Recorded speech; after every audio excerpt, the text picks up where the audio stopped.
मेरे आका हुजूर सल्लल्लाहु अलैहि वसल्लम जब तबलीग के लिए बाहर तशरीफ लाए तो एक जालिम ने ऐसा पत्थर का निशाना बांध करके मेरे आका के ऊपर मारा कि मेरे आका की मुकद्दस पेशानी पे आकर के लगा, खून छलक पड़ा। मदीने वाले मुस्तफ़ा सल्लल्लाहु अलैहि वसल्लम की वो मुकद्दस पेशानी जिसके बारे में मेरा इमाम कहता है जिनके माथे शफाअत का सेहरा रहा, जिनके माथे शफाअत का सेहरा रहा, उस जबीने सआदत पे लाखों सलाम। मेरे आका अपने घर पे तशरीफ लाते हैं। मेरे आका की शहजादी हजरत फातिमा की नजर पड़ी तो आप रोने लगी। उनकी आवाज सुनकर दूसरी शहजादियां आ गईं, वो भी रोने लगी। शहजादियों की आवाज सुनकर के हजरत खदीजतुल कुबरा आईं और जैसे ही मेरे आका की पेशानी पे नजर पड़ी, खून मेरे आका की पेशानी पे लगा हुआ है। आज की बीबी होती तो कह देती आपको क्या पड़ी है परेशानी उठाने की, ये लोग जहन्नम में जाना चाहते हैं तो जाने दीजिए, आप क्यों इतनी परेशानियां उठा रहे हैं, आपको क्या जरूरत पड़ी है पत्थर खाने की। लेकिन वो उम्मुल मुमिनीन थी, वो हजरत खदीजतुल कुबरा थी। आपने कहा या रसूल अल्लाह, अल्लाह आपकी परेशानियों को जाय नहीं फरमाएगा, अल्लाह आपकी कुर्बानियों को जाय नहीं फरमाएगा। मेरे आका हुजूर सल्लल्लाहु अलैहि वसल्लम से हजरत खदीजतुल कुबरा कहती हैं आका अल्लाह आपकी मेहनतों को जाय नहीं फरमाएगा। मेरे आका की मुकद्दस पेशानी से खून के कतरे को साफ किया। मेरे आका हरम शरीफ में नमाज पढ़ रहे थे। एक जालिम काफिर आपस में बातें करके कहते हैं कि आज कौन सा मजाक किया जाए मोहम्मद के साथ में, माज़अल्लाह। एक कहता है कि मैं अभी आता हूँ। बराबर में ऊंट की ओजड़ियां पड़ी हुई थी, एक ऊंट ज़िबा हुआ था, उसे कपड़े में बांध करके लाया। आका हरम शरीफ में नमाज पढ़ रहे थे। मेरे आका की मुकद्दस पुश्त पे ला करके ऊंट की ओजड़ी रख दी गई। आपस में इतना ठट्टा मार करके काफिर हंस रहे थे कि रिवायतों में मिलता है कि हंसते हंसते एक दूसरे पे गिरे जा रहे थे। हजरत फातिमा तो ज़हरा को पता चला, आप आई। अबू जहल ने आंखें दिखाई लेकिन आप नहीं डरी। उतबा ने घुड़की दी लेकिन आप नहीं डरी। शैबा ने डराना चाहा लेकिन आप नहीं डरी और आप उनको हटाते हुए आका तक पहुंच गई और मेरे आका की पुश्त से ऊंट की ओजड़ियों को हटाया। तब मेरे आका ने सर को सजदे से उठाया। कितनी परेशानियां उठाई है मेरे आका ने ये इस्लाम हम तक पहुंचाने के लिए। आज हमें तो इस्लाम सजे सजाए गुलशन में हम सांसें ले रहे हैं ना। आज जिस कौम को मोबाइल चलाने से फुर्सत नहीं मिलती, आज जिस कौम को व्हाट्सएप चलाने से फुर्सत नहीं मिलती, आज जिस कौम को फेसबुक चलाने से फुर्सत नहीं मिलती, वो क्या अपने आका की इन कुर्बानियों को याद करेगी। इन्हें तो बस ये पता है कि आईपीएल में किसने कितनी बॉल पे कितने छक्के मारे। इस कौम को तो ये पता है ना कौन सी फिल्म कब किसकी सुपर डुपर हिट हुई और किस हीरो की फिल्म कब रिलीज हो रही है। अगर इन्हें पता नहीं है तो अपने बुजुर्गों की तारीख नहीं पता है, अगर इन्हें पता नहीं है तो अपने असलाफ की तारीख नहीं पता है।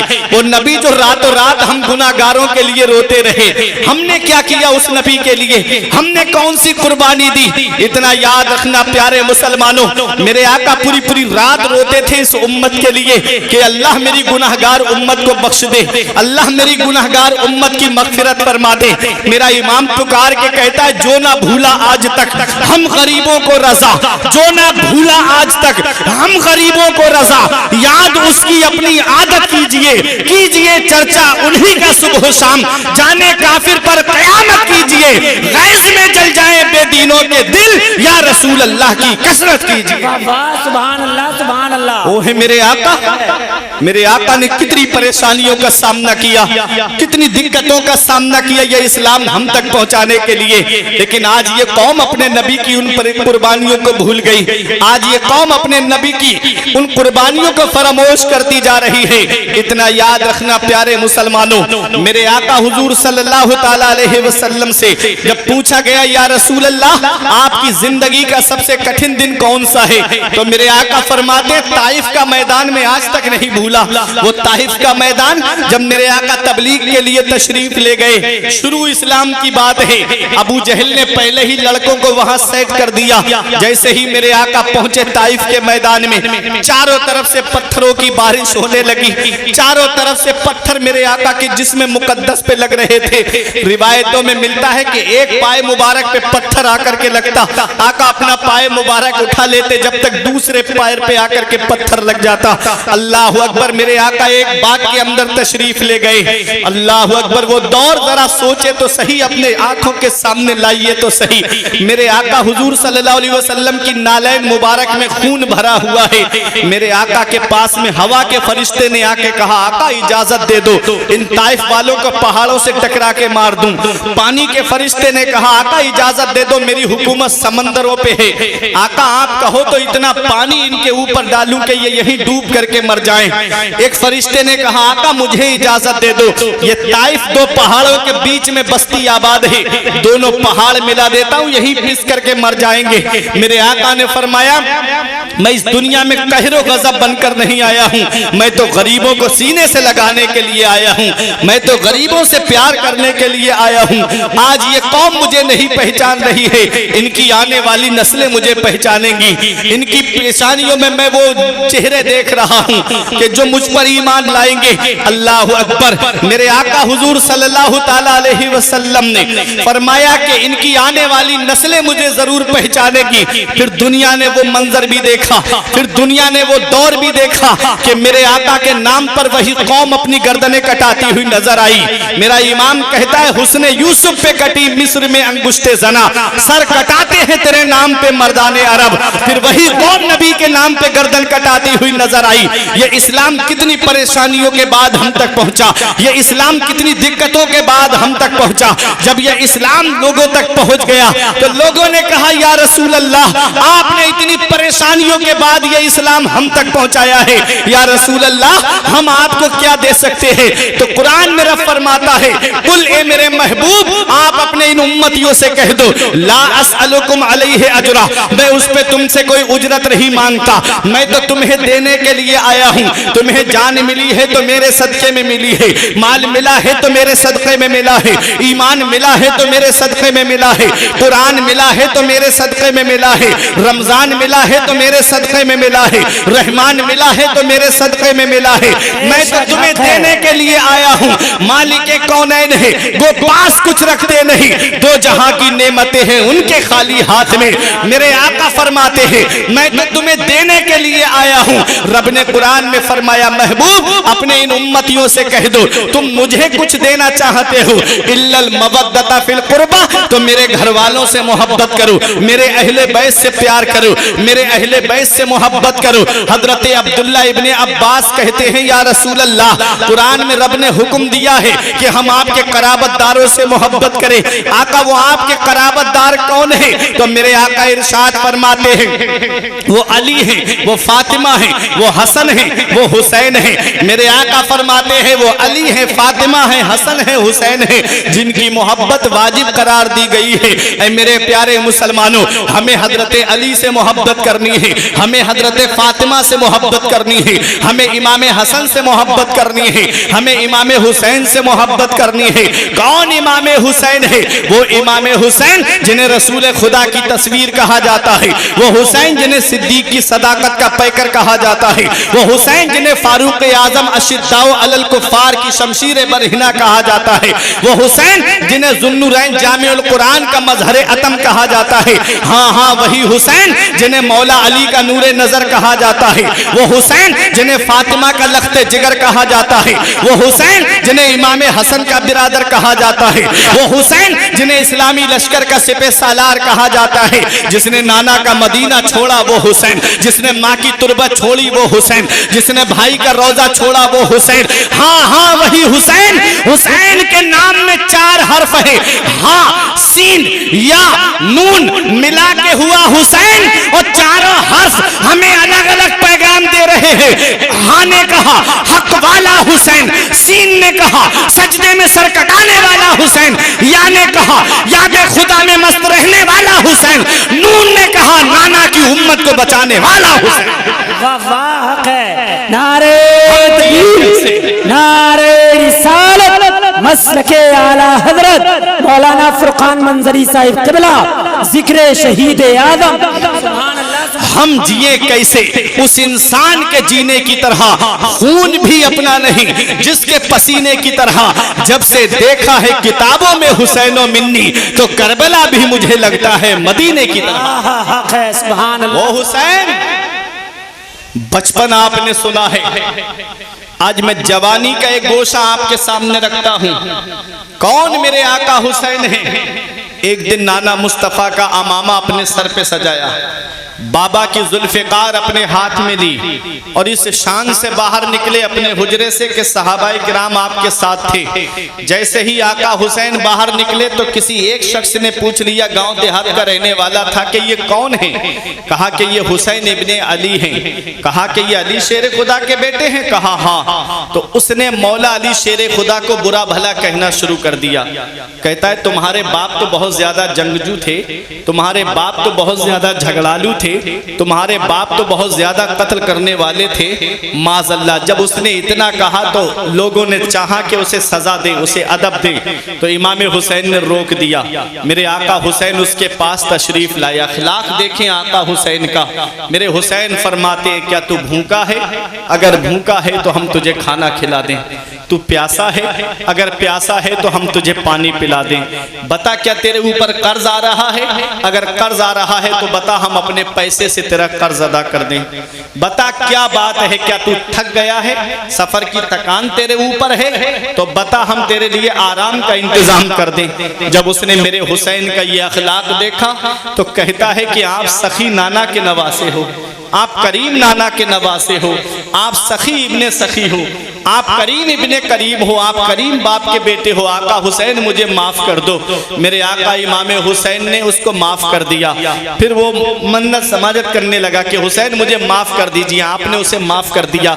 मेरे आका इमाम हुसैन आगे बढ़े तो किसी ने कहा, आका हुसैन इसने आपके वालिद की शान में गुस्ताखी की, आपने कुछ नहीं कहा। तो मेरे आका इमाम हुसैन कहते हैं, हम बुलंद पहाड़ हैं, हम किसी के कहने से नीचे नहीं हो सकते। हमारा मर्तबा किसी दुनियादार ने बुलंद नहीं किया है, हमारा मर्तबा मदीने वाले मुस्तफा ने बुलंद किया है। और जिसका रुतबा नबी बुलंद कर दे उसे कोई नीचा नहीं कर सकता है। जमाने की निगाहों में वो रुसवा हो नहीं सकता, नबी कर दे जिसे ऊंचा वो नीचा हो नहीं सकता। हक है। ये है मेरे आका इमाम हुसैन। और सुनो, आका इमाम हुसैन को पता चला कि नबी के सहाबी हजरत उसामा इब्ने ज़ैद बीमार हैं, तो आका हुसैन उन्हें देखने के लिए तशरीफ ले गए। यहाँ से हमें क्या पैगाम मिलता है? हम सिर्फ जिक्र सुनते हैं आका हुसैन का, शहादत सुनते हैं, लेकिन उनकी अदाओं को अपनाते नहीं। हुसैन की सीरत हमें क्या पैगाम देती है, हम उस सीरत पे चलते नहीं। मेरे आका इमाम हुसैन बीमार को देखने जा रहे हैं। बीमार को देखने जाना ये मदीने वाले मुस्तफ़ा की सुन्नत है। आज बाप बीमार पड़ा है, बेटा देखने नहीं जाता। इधर भाई बीमार पड़ा है, भाई देखने नहीं जाता। रिश्तेदार बीमार पड़े, रिश्तेदार देखने नहीं जाता। पड़ोसी बीमार पड़े, पड़ोसी देखने नहीं जाता। इमाम हुसैन उनको देखने जा रहे हैं। और एक बात मैं आपको बता दूं, एक हदीस पाक है, मेरे आका फरमाते हैं, हक़्क़ुल मुस्लिम अलल मुस्लिम खम्स, मुसलमान के मुसलमान पे 5 हक हैं। एक मुसलमान भाई के दूसरे मुसलमान भाई पे कितने हक हैं? 5 हक हैं। पहला हक, जब वो सलाम करे तो सलाम का जवाब दे, चाहे कितनी भी लड़ाई सही, चाहे कितनी भी बुराई सही, चाहे कितना भी आपस में झगड़ा सही। और वैसे भी मुसलमानों को 3 दिन से ज्यादा आपस में ना इत्तेफाकी नहीं रखना चाहिए, नाराजगी नहीं रखना चाहिए। 3 दिन के बाद जो पहले बोलेगा अल्लाह ताला उसको जन्नत में पहले दाखिल फरमाएगा। आपस में हम दुनिया में चंद दिन के लिए आए हैं। हम क्या समझते हैं कि हम दुनिया में हमेशा रहेंगे? नहीं, चंद दिन के लिए हम इस दुनिया में आए हैं, फिर हमको ये दुनिया छोड़ करके जाना है। तो क्यों ना हम इस दुनिया से इस हाल में जाएं कि हमारा रब हमसे राजी हो, हमारे रसूल हमसे राजी हो, हमारे हुसैन हमसे राजी हो। जब इस हाल में हम दुनिया से जाएंगे तो यही कहा जाएगा कि लहिद में इश्क रुखे शह का दाग लेके चले, अंधेरी रात सुनी थी चराग लेके चले। तो हम दुनिया से जब जाएं तो कोई ये ना कहे कि एक जुआरी का जनाजा जा रहा है। दुनिया से जाओ तो कोई ये ना कहे कि एक शराबी का जनाजा जा रहा है। दुनिया से जाओ तो कोई ये ना कहे कि एक बहुत बड़े गुनाहगार का जनाजा जा रहा है, बल्कि इस हाल में दुनिया से जाओ कि उधर जनाजा उठे, उधर लोग कह दे कि एक मुत्तकी और परहेजगार का जनाजा जा रहा है, एक नेक इंसान का जनाजा जा रहा है। मेरे प्यारे मुसलमानों, बताना मकसद ये है, मेरे आका फरमाते हैं कि मुसलमान के मुसलमान पे 5 हक हैं। पहला हक क्या है? जब वो सलाम करे तो सलाम का जवाब दे। दूसरा हक ये है कि जब उसे आए तो छींक का जवाब दे, छींक आए वो कहे अल्हम्दुलिल्लाह, तो सुनने वाला कहे यरहमुकल्लाह। तीसरा हक मुसलमान का मुसलमान के ऊपर ये है कि जब वो दावत करे तो उसकी दावत को कबूल करे। दावत को कबूल करना ये मदीने वाले मुस्तफ़ा की सुन्नत है। चौथा हक ये है मुसलमान का मुसलमान के ऊपर कि जब वो बीमार पड़ जाए तो उसे देखने के लिए जाए। जब वो बीमार पड़ जाए तो उसे देखने के लिए जाए। बीमार को देखने जाने में कितना सवाब है। जब कोई मुसलमान भाई अपने मुसलमान भाई को देखने जाता है तो जैसे ही कदम घर से बाहर निकालता है, वापस घर आने तक अल्लाह की रहमत के 70,000 फरिश्ते उसके लिए मगफिरत और बख्शिश की दुआ करते रहते हैं। बेशक हक है। कितना सवाब है बीमार को देखने जाने में। और पांचवा हक ये है कि जब उसका इंतकाल हो जाए तो उसके जनाजे में शामिल हो। आज इंसान अमीरों के जनाजे में तो शामिल होता है और बार बार जाके दिलासा देता है उसे कि भाई सब्र करो, अल्लाह ताला सब्र करने वालों को जजा देता है। बार बार उसे बताएगा, बार बार उसके सामने जाएगा। क्यों? इसलिए कि इस अमीर को पता चल जाए कि मैं भी इसके यहाँ जनाजे में आया था। और गरीब के यहाँ इंतकाल हो जाए तो वही घर के या पड़ोस के लोग रहते हैं, अमीर उसके जनाजे में जाना तक पसंद नहीं करते। जनाजों में शामिल हुआ करो। हमारे बुजुर्ग कहते हैं इसमें दो फायदे हैं। एक फायदा तो ये है कि अगर मैयत बख्शी हुई है तो अल्लाह ताला नमाज़े जनाजा पढ़ने वालों को बख्श देता है।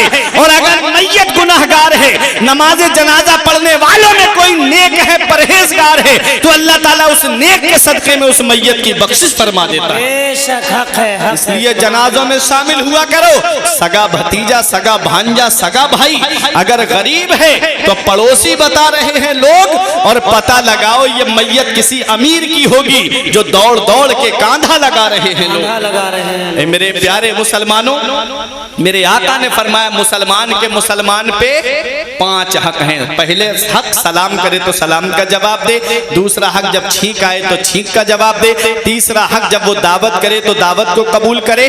और चौथा हक ये है कि जब बीमार पड़ जाए तो उसको देखने के लिए जाए। पांचवा हक ये है जब उसका इंतकाल हो जाए तो उसके जनाजे में शामिल हो।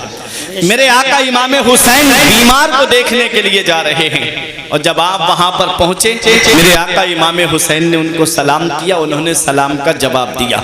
आज हम आका हुसैन की अदा को, इस सुन्नत को आज हम कितने लोग हैं जो हम इसको याद रखे हुए हैं और कितने हैं जो बीमार को देखने के लिए जाते हैं। सिर्फ वाकयात सुनने से काम नहीं चलेगा, उनकी अदाएं अपनानी पड़ेंगी, उनके बताए तरीके पे चलना पड़ेगा। फिर वो दौर भी आता है मेरे आका इमाम हुसैन पर जिसके बारे में सहाबा दुआ करते थे, अल्लाह हम सन हिजरी 60 से और नौजवान की हुकूमत से तेरी पनाह मांगते हैं। वो सन हिजरी 60 क्या है? वो सन हिजरी 60 वही है जिसमें हजरत अमीर मुआविया का विसाल हुआ। उनके बाद उनका बेटा यजीद तख्त पे बैठा और उसने सबसे ज्यादा दबाव इमाम हुसैन पे डाला अपनी बैअत लेने का। तो मेरे आका इमाम हुसैन ने मदीना छोड़ना तो गवारा किया, मक्का छोड़ना तो गवारा किया, करबला आना तो गवारा किया, लेकिन किसी फासिक के हाथ में अपना हाथ देना गवारा नहीं किया। करबला के मैदान से क्या पैगाम मिलता है हमको, क्या सबक मिलता है कि किसी जालिम के सामने झुकना नहीं है। करबला से यही पैगाम मिलता है कि किसी फासिक व फाजिर के हाथ में अपना हाथ नहीं देना है। उस काम को करना है जिससे अल्लाह राजी हो, उसका रसूल राजी हो।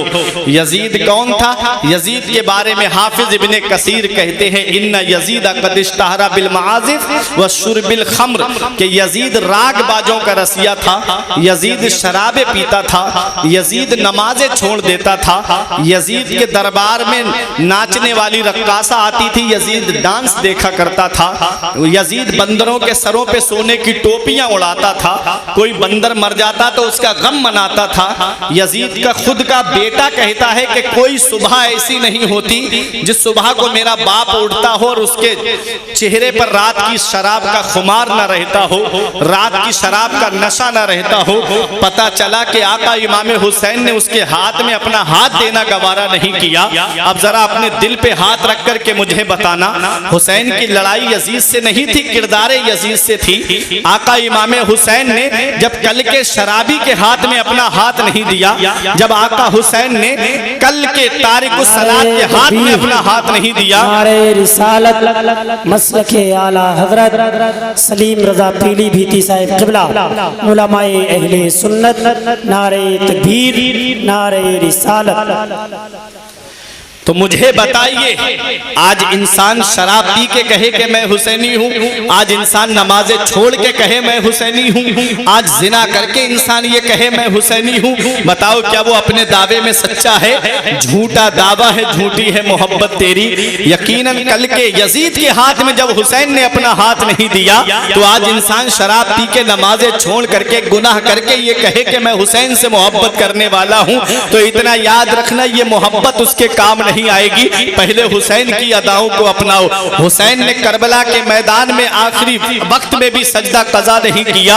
आज इमाम हुसैन से मोहब्बत करने वालों की पांचों वक्त की नमाज गायब है, बाहर मस्जिद के बैठ करके इलेक्शन की बातें करते रहेंगे और 10 मिनट नमाज में लगते मस्जिद में जाकर के अल्लाह की इबादत नहीं करते, फिर भी सीना तान के कहते हैं कि हम हुसैन से मोहब्बत करते हैं। नमाज छोड़ के कहता है मैं हुसैनी हूँ, नमाज छोड़ के कहता है मैं हुसैनी हूँ।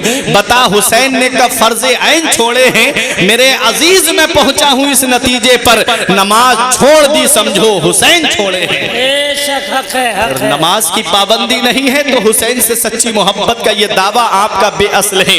बताना मकसद ये है कि मेरे आका इमाम हुसैन पे जब दबाव डाला गया तो मेरे आका इमाम हुसैन ने मदीना छोड़ना तो गवारा किया। नाना के रोजे पे अपना छोटा सा काफिला लेकर के आए और कहते हैं नाना आपका वही बेटा हुसैन आया है जिसे आप अपने सीने से लगाते थे, आपका वही बेटा हुसैन आया है जिसे आप अपने कांधे पे बिठाया करते थे, आपका वही बेटा हुसैन आया है जिसे आप अपनी पुश्ते मुबारक पे बिठाया करते थे। अब अपने नवासे का आखिरी सलाम कबूल करो। नाना मैं इस्लाम की कश्ती किनारे लगाने जा रहा हूँ। आका हुसैन नाना मुस्तफ़ा के रोजे से अपनी माँ फातिमा की तुरबत पे आए और अपनी माँ फातिमा की तुरबत से अपने भाई इमाम हसन की तुरबत पे आए। फिर आखिरी सलाम करके जब मेरा हुसैन चलने लगा और जैसे ही मदीने से बाहर कदम निकाला, मुड़ मुड़ के देख रहे थे मदीने की तरफ। हजरत ज़ैनब ने पूछा मेरे भाई आप क्या देख रहे हो मुड़ मुड़ के? तो मेरे आका हुसैन कहते हैं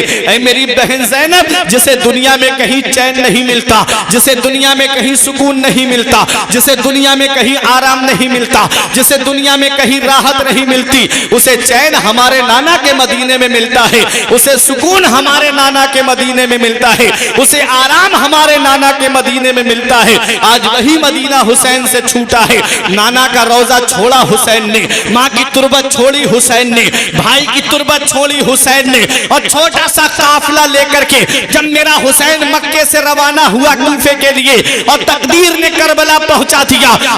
खजूरों के लंबे लंबे बागों ने कहा था ए हुसैनियों कहां चले जा रहे हो? शिद्दत की गर्मी पड़ रही है और तुम चले जा रहे हो। हवा के गरम गरम लू के थपेड़े होठों को खुश्क कर रहे हैं, तुम चले जा रहे हो।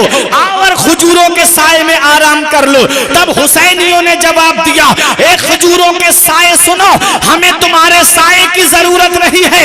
अरे उसको तुम्हारे साए की जरूरत होगी जिसके सर पे किसी का साया ना हो। हमारे सर पर दामन हुसैन का साया है। हमें न दुनिया में किसी साए की जरूरत है और न हमें आखिरत में किसी साए की जरूरत है। नारे तकबीर, नारे रिसालत, मसलके आला हजरत मौलाना फुरकान मंजरी साहिब क़िबला जिक्र शहीद आए वो हुसैनी। और जैसे ही करबला के मैदान में पहुंचे, आका हुसैन ने पूछा ये कौन सी जगह है? कहा इसे नैनवा कहते हैं। पूछा कोई और नाम है? कहा हाँ इसे करबोबला भी कहते हैं। फरमाया बस यहीं पर सवारियां रोक दो, यहीं पर कजाबे उतार लो।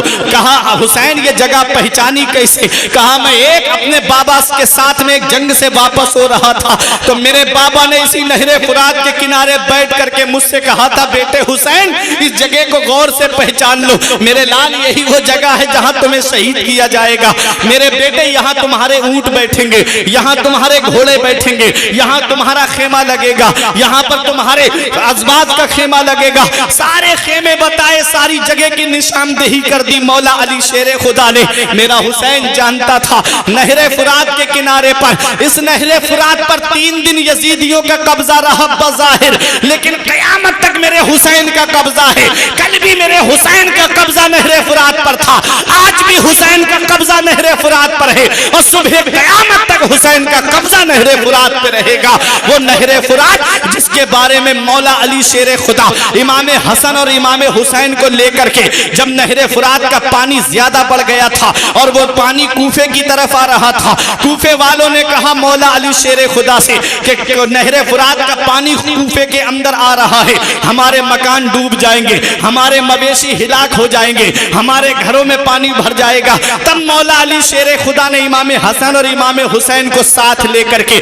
नहरे फुरात के किनारे पर आए। उस वक्त मौला अली शेर खुदा कूफे के अंदर रहते थे और आप अमीरुल मोमिनीन थे। अपना असा लेकर के नहरे फुरात के किनारे पहुंचे और आपने असा नहरे फुरात की तरफ करके कहा, ए फुरात के पानी कम हो जा। नहरे फुरात का पानी कम हो जाता है। पूछा कूफे वालों से, इतना ठीक है? बोले हुजूर और कम कर दीजिए। फिर असे का इशारा करके कहा, फुरात के पानी कम हो जा। पूरा पानी फिर कम हो जाता है। तीसरी मर्तबा फिर कहा कि हुजूर और कम कर दीजिए। आपने नहरे फुरात की तरफ असा करके कहा, ए फुरात के पानी कम हो जा। फुरात का पानी नीचे चला जाता है। पूछा क्या अब ठीक है? कूफे वाले बोले हाँ हुजूर अब ठीक है। तो देखो मौला अली शेर खुदा ने इमाम हुसैन को साथ लिया, नहरे फुरात के किनारे पे खड़ा करके नहरे फुरात के पानी को मौला अली ने नीचे करके दुनिया वालों को दिखा दिया कि इस नहरे फुरात पर कल भी अली के हुसैन के बाबा का कब्जा था, आज भी हुसैन के बाबा का कब्जा है और कयामत तक हुसैन के बाबा का कब्जा है। ये है सुभान अल्लाह। हुसैन पानी की वजह से नहीं लड़े थे। फारूक मदनापुरी ने कहा था पानी की बात और ना दाने की बात थी, दोज़ख से आसियों को छुड़ाने की बात थी। पानी की बात होती तो बह जाती नदियां, कौसर के जाम हमको पिलाने की बात थी। तो वो है इमाम हुसैन। करबला के मैदान में 72 जानिसारों ने जामे शहादत नोश किया। कितने? 72। और भेजे कितने थे इब्ने जियाद ने? 22,000। कोई मुकाबला है? उसमें दूध पीते बच्चे हैं, कमसिन बच्चे हैं, 80 साल के करीब बुजुर्ग भी हैं उसमें। कहाँ 72, कहाँ 22,000? अरे डबल आ जाते, 3 गुना आ जाते, 4 गुना आ जाते, 5 गुना आ जाते, 1,000 आ जाते, 2,000 आ जाते, 22,000। तो इब्ने जियाद से दुनिया ने कहा, इब्ने जियाद क्या तेरी अकल मारी गई? तूने 72 के मुकाबले में 22,000 भेज दिए। तो इब्ने जियाद की अकल कहती है कि वो 72 को नहीं देख रहा है, वो 72 में देख रहा है कि उन्हीं 72 में मौला अली के ऐसे शहजादे आए हुए हैं जो एक एक शहजादा कई हजार के लिए काफी है। तो इब्ने जियाद 72 को नहीं देख रहा था, वो 72 में देख रहा था। को देखना और है, मैं देखना और है। वहाबियों ने नबी के हाथों को देखा तो कह दिया कि जिनका नाम मोहम्मद या अली है वो किसी चीज के मालिक व मुख्तार नहीं। और आला हजरत ने हाथों में देखा तो पुकार के कहते हैं मालिक कौनैन है, वो पास कुछ रखते नहीं, दो जहां की नेमतें हैं उनके खाली हाथ। बेशक हक है। को देखना और है, मैं देखना और है। इब्ने जियाद 72 को नहीं देख रहा था, 72 में देख रहा था।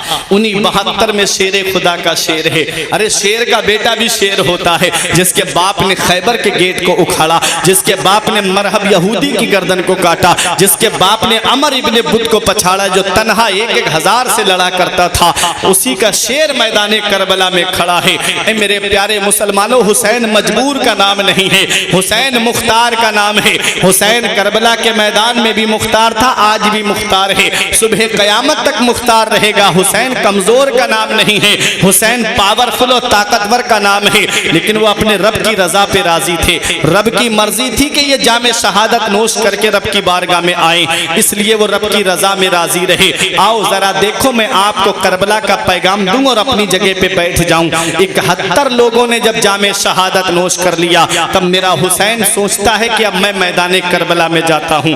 आप अपने खेमे में तशरीफ लाए, क्या देखा, हजरत ज़ैनब कुरान की तिलावत कर रही हैं। ऐसे आलम में कुरान की तिलावत हो रही है जहां बेटों का जनाजा निगाहों के सामने है, भाई के कटे हुए बाजू निगाहों के सामने है, हजरत अली अकबर का जिस्म निगाहों के सामने है, हजरत कासिम का जिस्म निगाहों के सामने है।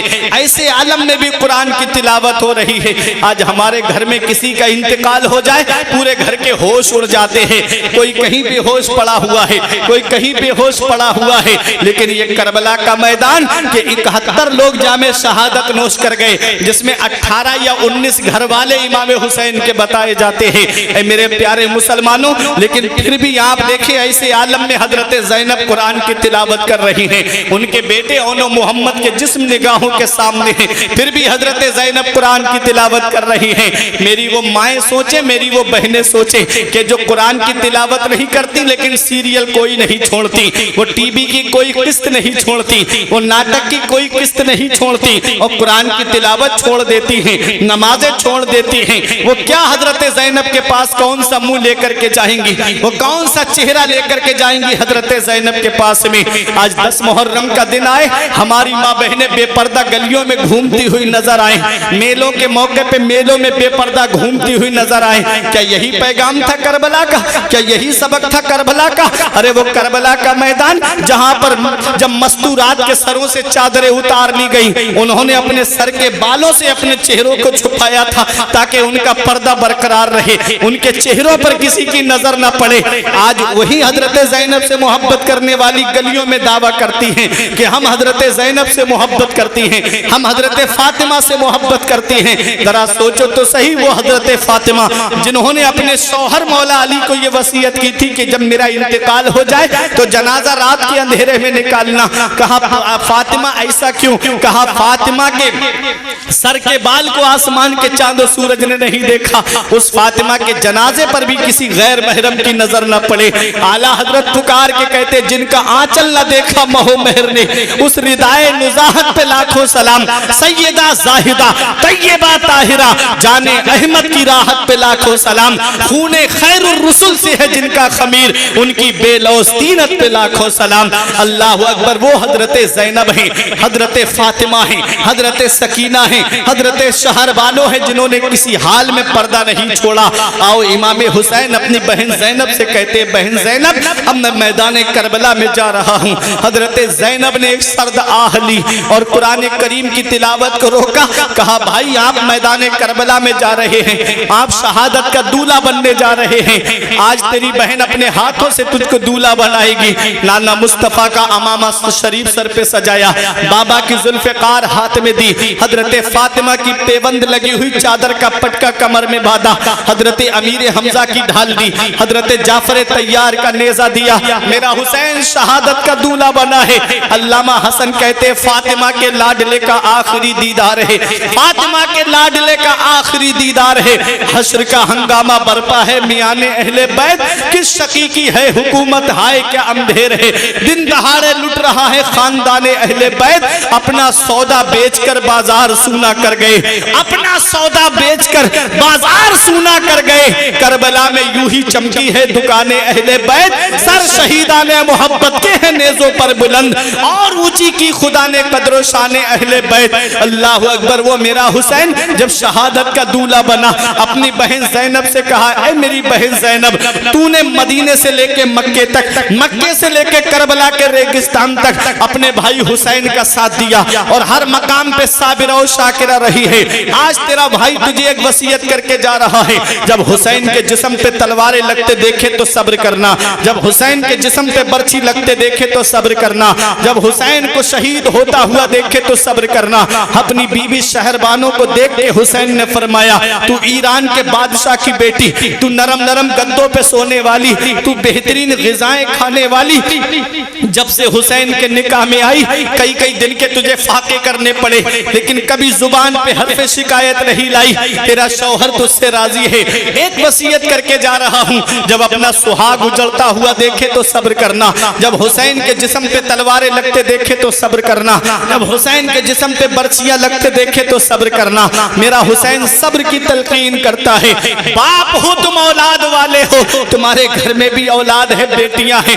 देखो हुसैन ने जब अपनी बेटी सकीना से कहा होगा, बेटी मैं मैदान करबला में जा रहा हूँ, उस वक्त का जरा मंजर निगाहों के सामने लाइए।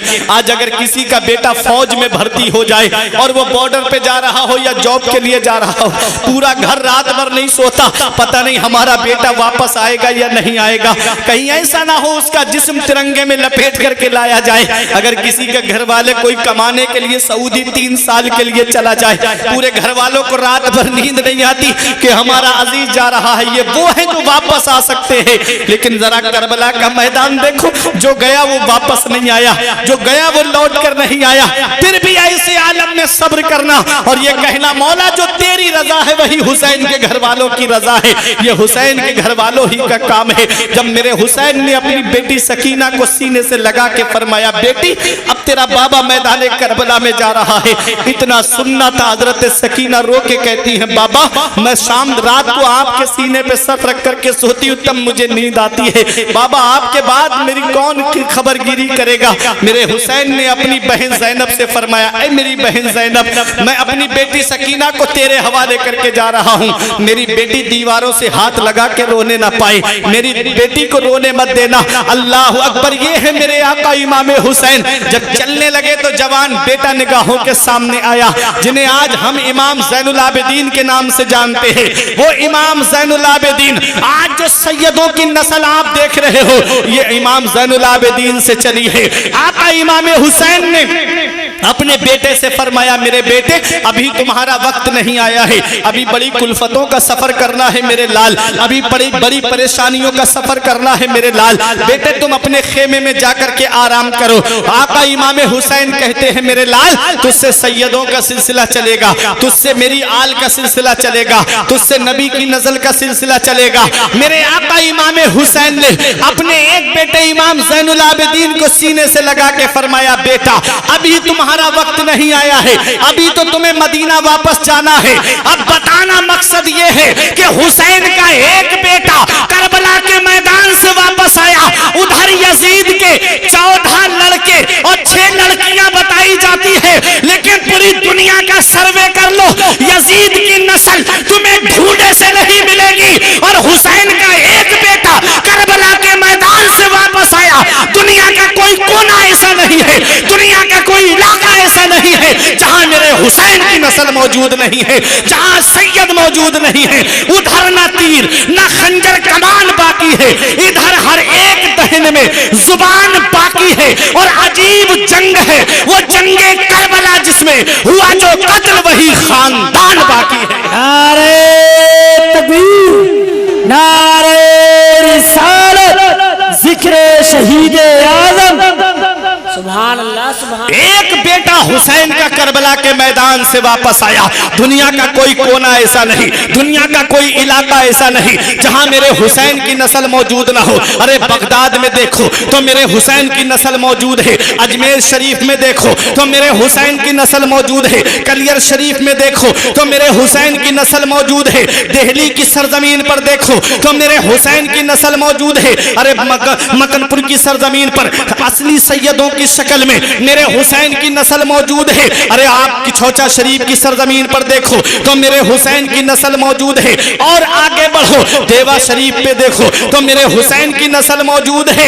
बिलग्राम शरीफ में देखो तो मेरे हुसैन की नस्ल मौजूद है। अरे महरेरा शरीफ में देखो तो मेरे हुसैन की नस्ल मौजूद है।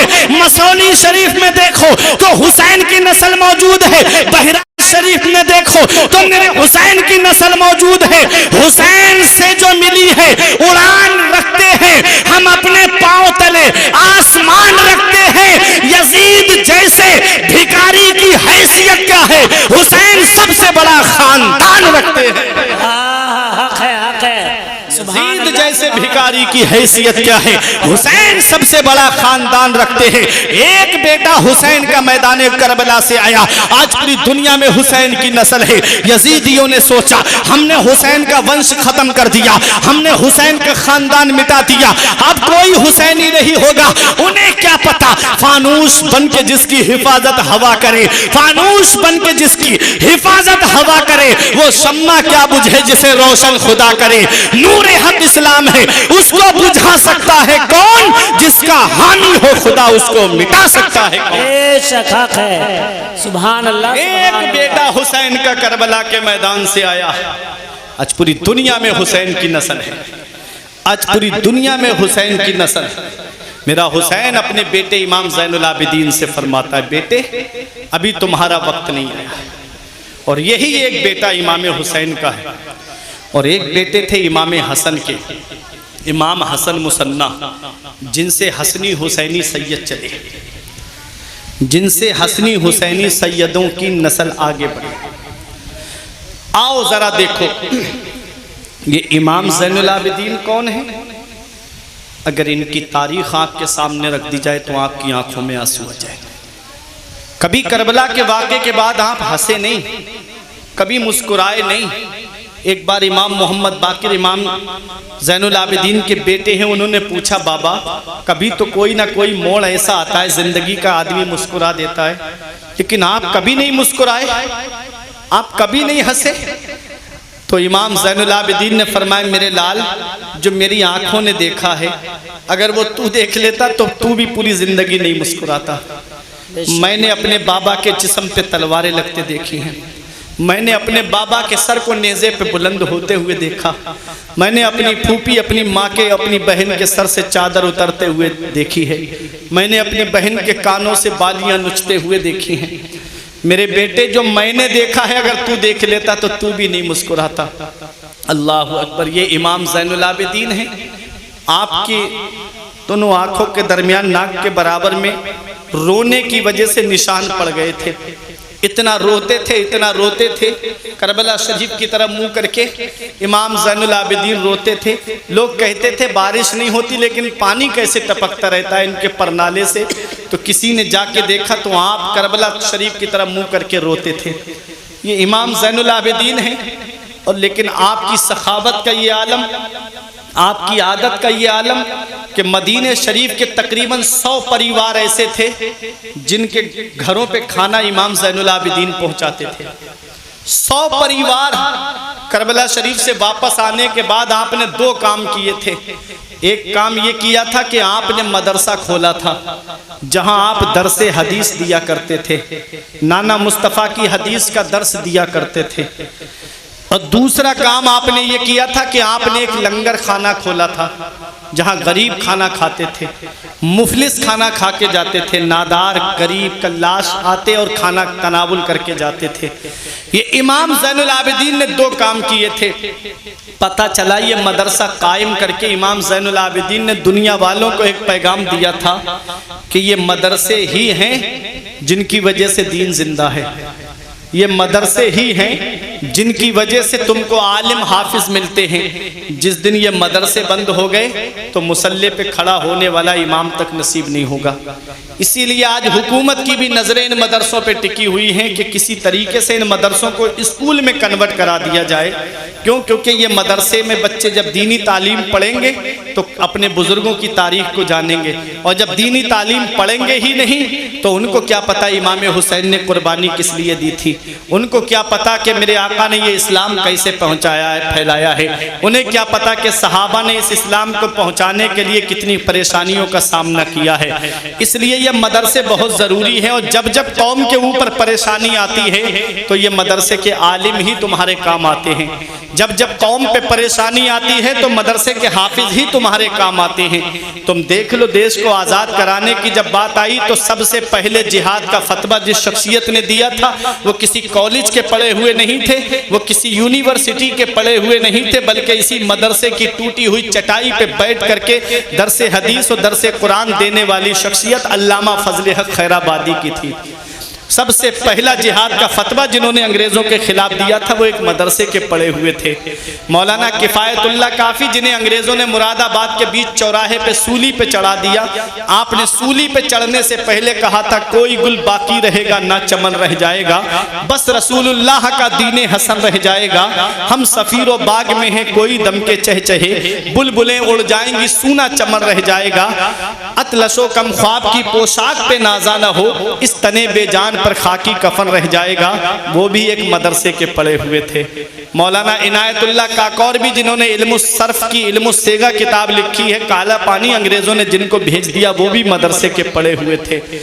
आप दिल्ली में इंडिया गेट है जहां पर 1 लाख स्वतंत्रता सेनानियों के नाम लिखे हैं, उनमें 66,000 से ज्यादा नाम सिर्फ मुसलमानों के लिखे हुए हैं। इस देश को आज़ाद कराने में मुसलमानों ने वो कुर्बानियां दी। एक अंग्रेज कहता है कि जब हम आखिरी मुगल बादशाह बहादुर शाह जफर को दिल्ली के लाल किले से पकड़ के ले जा रहे थे काले पानी के लिए, तो चांदनी चौक में कोई पेड़ कोई दरख्त ऐसा नहीं था जिस पर किसी आलिम की गर्दन न लटकती हो। गैर मुनक़सिम हिंदुस्तान और पाकिस्तान जब बंटवारा नहीं हुआ था तो पाकिस्तान में लाहौर की जामा मस्जिद में 80 के करीब उलमाए किराम की गर्दनें लटक रही थी। इस देश को आज़ाद कराने के लिए उलमा ने काम किया है, इस देश को आज़ाद कराने के लिए हमारा लहू इसमें शामिल है। फिर भी हमसे ये गिला है कि वफादार नहीं, हम वफादार नहीं तो तू भी तो दिलदार नहीं। जब जब कौम के ऊपर परेशानियां आई हैं तो ये आलिम ही कौम के काम आए हैं। इसलिए एक पैगाम दे के जाता हूं कि अगर कोई मामला हो तो अपने उलमा के करीब रहो। आज इस मोबाइल ने इतना दूर कर दिया ना आलिमों से मेरी कौम को कि ना ये उलमा के पास बैठते हैं ना आलिमों के पास बैठते हैं। अरे मसाइल समझने के लिए इन उलमा को मदरसे में 10-10 साल लग जाते हैं, 12-12 साल लग जाते। तुम 5 मिनट की क्लिप में यूट्यूब पे सुन के मसला समझ लोगे, ये सिर्फ सोच है तुम्हारी, तुम 5 मिनट में मसला समझ लोगे, इंटरनेट पे नहीं। 10-10 साल लग जाते हैं जिनको मदरसे की टूटी हुई चटाई पे बैठ के तालीम हासिल करने में। तुम एक दिन में मुफ्ती बन जाओगे नहीं, जो जिसका काम है वो उसी को जेबा देता है। अगर कोई राज मिस्त्री है उसे ले जा करके आप टेलर की दुकान में बिठा दो, कहो कि तू कुर्ता पजामा सिल दे, क्या वो सिल पाएगा? आप दर्जी को ले जा करके राज मिस्त्री के काम पे लगा दो कि ये दीवार की चुनाई कर दे, क्या कर पाएगा? एक इंजीनियर को ले जा करके आप अदालत में खड़ा कर दो कि तू वकालत कर, क्या वो वकालत कर पाएगा? अरे वकील का काम है वकालत करना, इंजीनियर का काम है नक्शे बनाना। ऐसे ही उलमा का काम है कि शरीयत की बातें अपनी कौम तक पहुंचाना, और आपका काम है उसको सुनकर के उस पर अमल करना। तो बताना मकसद ये था कि इमाम ज़ैनुल आबिदीन ने मदरसा खोला, और मदरसा खोला वहां पर दरसे हदीस दिया आपने। और दूसरा काम आपने ये किया था कि आपने लंगर खाना खोला जहां गरीबों को खाना खिलाते थे। एक दिन वो जालिम आ गया जिसने इमाम हुसैन के सीने में नेजा मारा था लंगर पे खाना खाने के लिए। पहले ही दिन देख के पहचान लिया आपने ये वही जालिम है। आपने अपने खादिम को हुक्म दिया इसे ठंडा पानी पिलाओ और इसे शिकम सैर कराओ। उसको बिठाया, पानी पिलाया, खाना खिलाया गया। तीसरे दिन उसने पूछ लिया क्या पहचाना नहीं मुझे? तब इमाम ज़ैनुल आबिदीन ने फरमाया मैंने तुझे पहले ही दिन देख के पहचान लिया था। उसने कहा फिर मुझे खाना और पानी क्यों खिलाया पिलाया? तब इमाम ज़ैनुल आबिदीन ने फरमाया सुन जालिम, मैं तुझे कैसे भूल सकता हूँ, तू वही है जिसने मेरे बाबा के सीने में नेजा मारा था, कहा फिर खिलाया पिलाया क्यों? तो इमाम ज़ैनुल आबिदीन फरमाते हैं जब हम तेरे यहाँ कूफे में मेहमान बन के गए थे तो जो तूने हमारे साथ में किया है वो तेरी मेहमान नवाजी थी। आज तू हमारे नाना के मदीने में आया है, तुझे पानी पिला रहे हैं, ये हमारी मेहमान नवाजी है। तुझे खाना खिला रहे हैं, ये हमारी मेहमान नवाजी है। खुद खाते नहीं थे औरों को खिलाते थे, खुद खाते नहीं थे औरों को खिलाते थे। कैसे साबिर थे मोहम्मद के घराने वाले। सुभान अल्लाह। ये है हुसैन के बेटे, ये है हुसैन के शहजादे इमाम ज़ैनुल आबिदीन, जिससे मेरे आका हुसैन ने फरमाया कि बेटा अभी तुम्हारा वक्त नहीं आया है, तुझसे नस्ल का सिलसिला चलेगा, तुझसे सैयदों का सिलसिला चलेगा। ये कह के मेरा हुसैन मैदान करबला में आया और मेरे हुसैन ने इत्माम हुज्जत के लिए आखिरी खुतबा दिया। यजीदियों ने कहा हुसैन दो बातों में फैसला, या यजीद की बैत या फिर हुसैन जंग के लिए तैयार हो जाओ। फरमाया ठीक है फिर भेज जिसे तुझे अपना नाज हो उस पहलवान को हुसैन के मुकाबले के लिए भेज। ये सब बड़े बड़े पहलवान आए, हुसैन ने जहन्नम में पहुंचा दिए। हुसैन की तलवार है जो बिजली की तरह चमक रही है, सायका की तरह गरज रही है और गाजर मूली की तरह यजीदियों को काट रही है। अमर इब्ने साद घबरा के कहता है, अरे हुसैन की तलवार को रोको। शिम्र बोला कैसे रोकूं, सनान बोला कहां से रोकूं, खूली बोला काहे को रोकूं। करबला में 12-13 जगह से आवाज आ रही थी, अरे हुसैन की तलवार को रोको। वो तलवार जो भूख से न रुके, वो तलवार जो प्यास से न रुके, वो तलवार जिसे ज़ैनब के आंसू न रोक सके, वो तलवार जिसे शहरबानों की मोहब्बत न रोक सकी, वो तलवार जिसे उम्मे लैला का प्यार न रोक सका, वो तलवार जिसे मौत का तसव्वुर न रोक सका। ऐ मेरे प्यारे मुसलमानों, एक वक्त ऐसा आया, एक घड़ी ऐसी आई, एक टाइम ऐसा आया कि वही हुसैन की तलवार चलते चलते रुक जाती है, लेकिन पानी की वजह से नहीं रुकी, ज़ैनब के आंसू देखकर नहीं रुकी, शहरबानों की मोहब्बत की वजह से नहीं रुकी। हुसैन की तलवार रुकी है तो 2 रकत नमाज के लिए रुकी है। हुसैन जाते जाते हमको एक सबक दे के जा रहे हैं। हुसैन जाते जाते हमको एक पैगाम देकर जा रहे हैं। तुम खाना खा के नमाज नहीं पढ़ते, तुम पानी पी के नमाज नहीं पढ़ते, तुम शिकम सैर हो के नमाज नहीं पढ़ते, तुम ऐशो आराम में रह के नमाज नहीं पढ़ते, तुम एसीओ में रह के नमाज नहीं पढ़ते, तुम कूलर की हवाओं में नमाज नहीं पढ़ते, तुम दौलत की फरावानी होने के बावजूद नमाज नहीं पढ़ते, तुम बिल्डिंगों में रह के नमाज नहीं पढ़ते। देख, जिस हुसैन से मोहब्बत का दावा करता है वो हुसैन तलवारें चल रही हैं और सजदा कर रहा है, नेज़े चल रहे हैं, सजदा कर रहा है। हुसैन आखिरी वक्त में सजदा करके पैगाम दे के चले गए, हुसैन से सच्ची मोहब्बत है तो कभी नमाज नहीं छूटनी चाहिए, कभी नमाज कज़ा नहीं होनी चाहिए। ना मस्जिद में, ना बैतुल्लाह की दीवारों के साए में नमाज़े इश्क अदा होती है, तलवारों के साए में। बेशक, सुभान अल्लाह, नमाज़े इश्क अदा होती है तलवारों के साए में। नमाज पढ़ो, नमाज की पाबंदी करो। हुसैन से सच्ची मोहब्बत यही है। जुए से दूर रहो, शराब से दूर रहो, जिना से दूर रहो। हुसैन से सच्ची मोहब्बत करोगे, हुसैन मैदान क़यामत में हमारे काम आएंगे। हुसैन नमाज छोड़ने वालों के काम नहीं आएंगे। नमाजें छोड़ के कहता है मैं हुसैनी हूँ। बताओ हुसैन ने कब फ़र्ज़ ऐन छोड़े हैं? मेरे अजीज़ में पहुँचा हूँ इस नतीजे पर, नमाज छोड़ दी समझो हुसैन छोड़े हैं।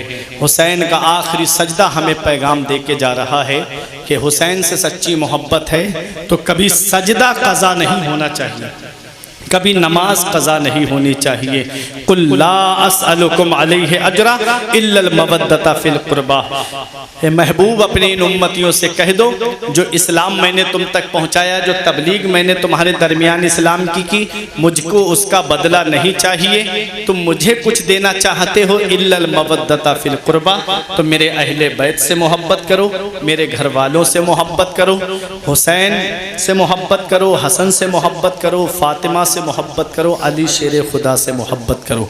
हुसैन के लिए पूरी दुनिया कल भी खिराज अकीदत पेश कर रही थी, आज भी कर रही है और सुबह क़यामत तक पेश करती रहेगी। हुसैन जिंदा है दस्तूर ज़िंदगी की तरह, शहीद मरता नहीं आम आदमी की तरह। यजीद डूब गया शाम के अंधेरों में, हुसैन फैले हैं दुनिया में रोशनी की तरह। गोरे हुसैन के हैं ना काले हुसैन के, हर रंग में है चाहने वाले हुसैन के। जन्नत पे फातिमा का है भरपूर इख्तियार, वो जब चाहें तब मंगा लें कपड़े हुसैन के।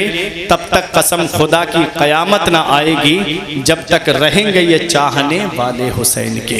परवरदिगार आलम की बारगाह में दुआ है, मेरे कुछ अर्ज़ करने में सबक़त लिसानी की वजह से या बतक़ाज़ा बशरियत कोई गलती हुई हो, मैं तौबा करता हूँ। अस्तग़फिरुल्लाह रब्बी मिन कुल्ले ज़ंबि व अतूबु इलैह। कलमा तय्यब पढ़ लें, ला इलाहा इल्लल्लाहु मुहम्मदुर रसूलुल्लाह सल्लल्लाहु ताला अलैहि वसल्लम।